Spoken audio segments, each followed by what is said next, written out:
Olá, eu me chamo Antônio e irei fazer aqui a introdução ao domínio dos cerrados. O domínio dos cerrados, um dos maiores biomas do Brasil, ocupa cerca de 22% do território nacional, abrangendo mais de 2 milhões de quilômetros quadrados. Caracteriza-se por uma vegetação diversificada, incluindo cerrados, cerradões e florestas galeria, além de solos pobres em nutrientes, mais adaptados a climas tropicais sazonais.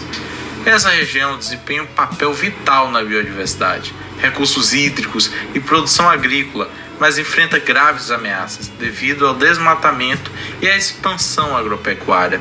A conservação dos cerrados é essencial para o equilíbrio ecológico e desenvolvimento sustentável do país. Condições físicas e morfológicas do domínio dos cerrados, relevos e geomorfologia. Predomínio de chapadões planos e suavemente ondulados com altitudes entre 200 e 1.700 metros. Clima tropical sazonal com 2 estações bem definidas. Solos, predomínio de latossolos profundos, ácidos, pobres em nutrientes. Hidrografia, berço de importantes bacias hidrográficas: Tocantins, Araguaína, São Francisco, Paraná e Paraguai. Rios de regime perene, mas com vazões reduzidas na seca. Vegetação, mosaico de formações: cerrado sentido restrito, árvores retorcidas e espalhadas. Cerradão, floresta mais densa e fechada.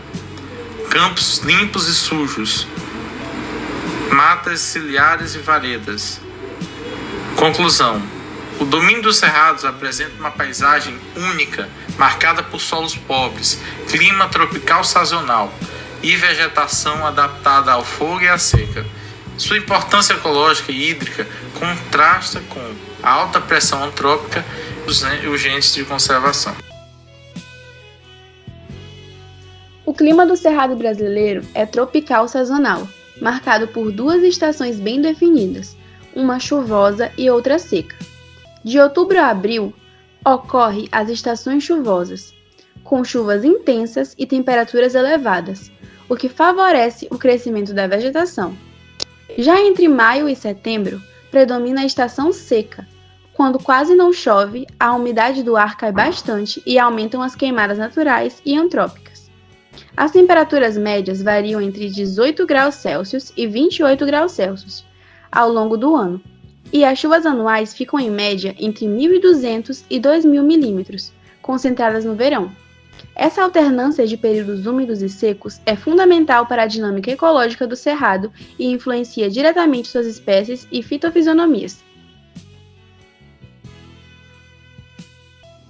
O Cerrado brasileiro é o segundo maior bioma do país e é considerado a savana mais biodiversa do mundo.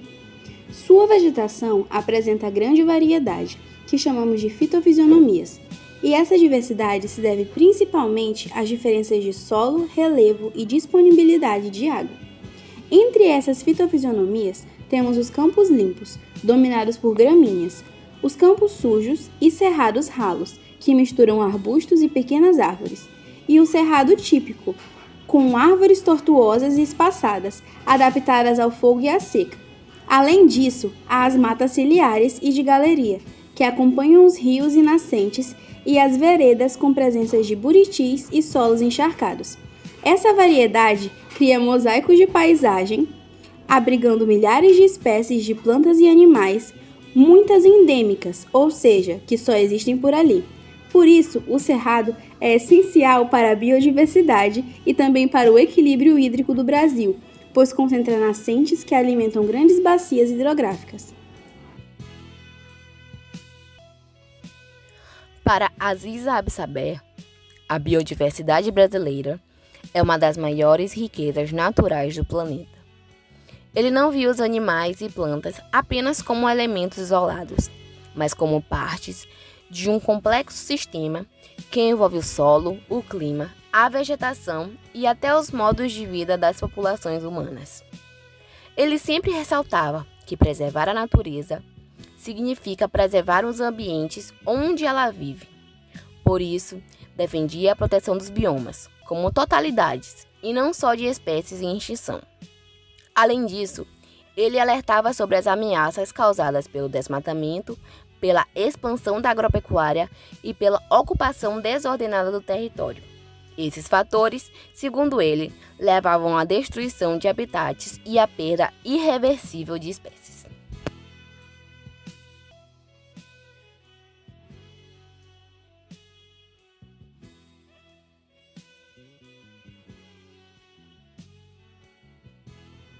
A ocupação do território brasileiro foi marcada por intensos processos de transformação da paisagem natural. Grandes projetos como a construção de Brasília e a expansão agrícola para o interior do país foram apresentados como símbolo de progresso e desenvolvimento. No entanto, esses avanços acelerados veio acompanhados de profundas alterações no ecossistema.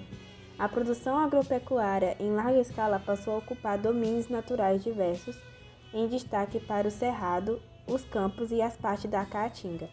A intensificação do uso do solo, muitas das vezes sem considerar suas limitações ecológicas, provocou sérios impactos: erosões, baroscas, empobrecimento do solo, diminuição da biodiversidade.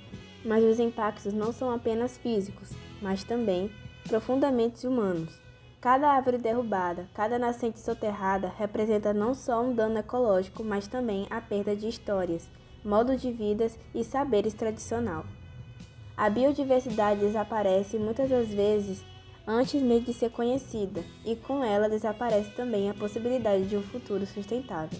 Quem mais sente esses impactos são justamente aqueles que vivem nas proximidades da terra: agricultores familiares, povos indígenas, comunidades quilombolas e ribeirinhas. Gente que há séculos convive com a natureza de forma respeitosa. Os desafios socioambientais no Brasil não são apenas as questões ecológicas, são uma questão de justiça, de cuidado e de responsabilidade coletiva. Aziz Absaber sempre defendeu que preservar a natureza era muito mais do que proteger árvores ou animais isoladamente. Para ele, a preservação precisava ser feita de forma ampla, planejada e com base no conhecimento científico. Uma de suas ideias mais importantes era o zoneamento ecológico-econômico. Segundo ele, cada região do Brasil tem suas características próprias e por isso não pode ser usada de qualquer maneira. Ele defendia o uso da terra fosse orientado por estudos técnicos, respeitando os limites naturais de cada bioma. Além disso, Aziz dizia que não bastava apenas salvar algumas espécies, era preciso proteger todo o ecossistema. E sempre dizia que a natureza funciona como um sistema interligado. Se uma parte é destruída, todo o equilíbrio corre risco.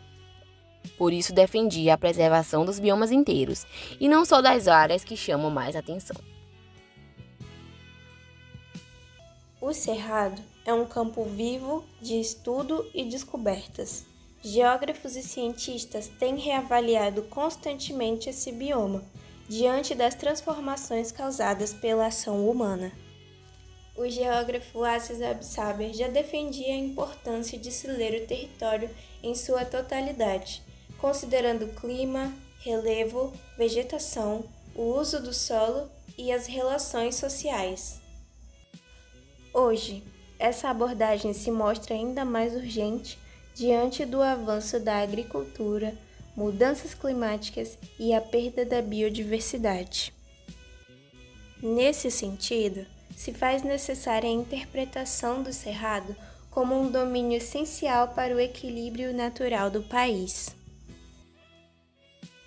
O Cerrado é um dos biomas mais importantes do Brasil, na medida em que abriga espécies únicas, guarda as nascentes que alimentam grande parte dos rios brasileiros e sustenta comunidades tradicionais e povos indígenas. No entanto, o domínio corre riscos constantes, devido ao desmatamento, desaparecimento de nascentes e, consequentemente, da biodiversidade.